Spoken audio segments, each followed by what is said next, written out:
Unit সরকার মুর্দাবাদ unit সরকার মুর্দাবাদ unit সরকার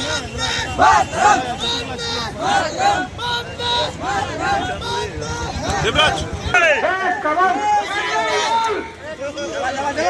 বাংলাদেশে হিন্দুদের ওপর নির্যাতনের প্রতিবাদে উত্তর দিনাজপুর জেলার ইসলামপুরে বিক্ষোভ মিছিল করল বিশ্ব হিন্দু পরিষদ। এদিনের এই মিছিল চৌরঙ্গি মোড় থেকে শুরু করে ইসলামপুর বাস টার্মিনাসে এসে শেষ করা হয়। তার পাশাপাশি ইসলামপুর বাস টার্মিনাসের সামনে বিক্ষোভ দেখানো হয়। এদিনের এই মিছিলে অংশগ্রহণ করে বিশ্ব হিন্দু পরিষদের কর্মকর্তা থেকে শুরু করে হিন্দু সমাজের মানুষেরা দোষীদের চিহ্নিত করে কঠোর থেকে কঠোরতম শাস্তির দাবি করেন তারা। তার পাশাপাশি আগামীতে এই ধরনের ঘটনা যাতে না ঘটে তারও হুঁশিয়ারি দেন তারা। এর পাশাপাশি আজ বাংলাদেশের উপদেষ্টা ডক্টর মোহাম্মদ ইউনূসের কুশপুত্তলিকাও দাহ করা হয়। আপনারা সবাই জানেন যে বাংলাদেশে অতি সম্প্রতি বাংলাদেশে আবার ইসলামী জিহাদিরা, বাংলাদেশের যে ইসলামিক জিহাদি তারা হচ্ছেন আমাদের সনাতন হিন্দু ধর্মাবলম্বী দীপু দাস। সেই দীপু দাসকে নৃশংসভাবে পৈশাচিকভাবে হত্যা করে উলঙ্গ করে তাকে গাছের মধ্যে ঝুলিয়ে দিয়ে আগুন দিয়ে জ্বালিয়ে যেভাবে হত্যা করা হয়, বিশ্ব হিন্দু পরিষদ আজকে আমরা রাস্তায় নামতে বাধ্য হয়েছি।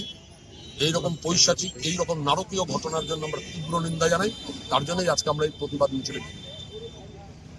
একটা বিষয় বলবো যে গতকালকে একটা রিপোর্ট বেরিয়েছে বাংলাদেশ পুলিশের কাছে, সেটা হচ্ছে গিয়ে যে দীপু দাসের বিরুদ্ধে যে অভিযোগটা আনা হয়েছিল যে অন্য ধর্মের কোনো উনি কুমন্তব্য করেছিলেন, সেই ধরনের কোনো তথ্য বাংলাদেশ পুলিশের কাছে নেই। সেটা একেবারে মানে ইনভেস্টিগেশনে উঠে এসেছে, তারপরেও তাকে এইভাবে করে প্রাণ দিতে হলো। কি বলবেন? এটা ফেক আইডি বানানো হয়েছিল। দীপু দাস যে ছিল, দীপু দাস নিজে বড় মোবাইল ইউজ করতো না, ছোট মোবাইল ইউজ করতো। তার কোনো সোশ্যাল মিডিয়াতে কোনো অ্যাকাউন্ট ছিল না। ফেক আইডি তৈরি করে তার সেখান থেকে একটা ইসলামের অবমাননা মন্তব্য করে দীপু দাসকে অন্যায়ভাবে হত্যা করা হয়। কারণ একটাই ছিল, দীপু দাস তার নিজস্ব কর্মক্ষেত্রে প্রমোশন পেয়েছিল, জিহাদিরা প্রমোশন পায়নি। অথচ একটা হিন্দু ছেলে প্রমোশন পাওয়া, সেটাইও তাদের মধ্যে মূলত রাগ।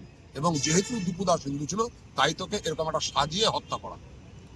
বিষয়টা হচ্ছে গিয়ে যে এখনো পর্যন্ত তারপরেও এখনো পর্যন্ত ওখানে যে সমস্ত হিন্দুরা আছে তারাও আতঙ্কিত। তারপরেও এখনো আমরা দেখছি এখনো পর্যন্ত ফুলবাড়ি বর্ডার বা হিলি বর্ডার দুটোই এখনো পর্যন্ত খোলা।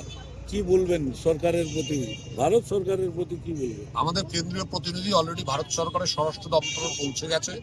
তা আমাদের দাবি সমূহ নিয়ে, বিশ্ব হিন্দু পরিষদের দাবি সমূহ নিয়ে, যে আমাদের যাতে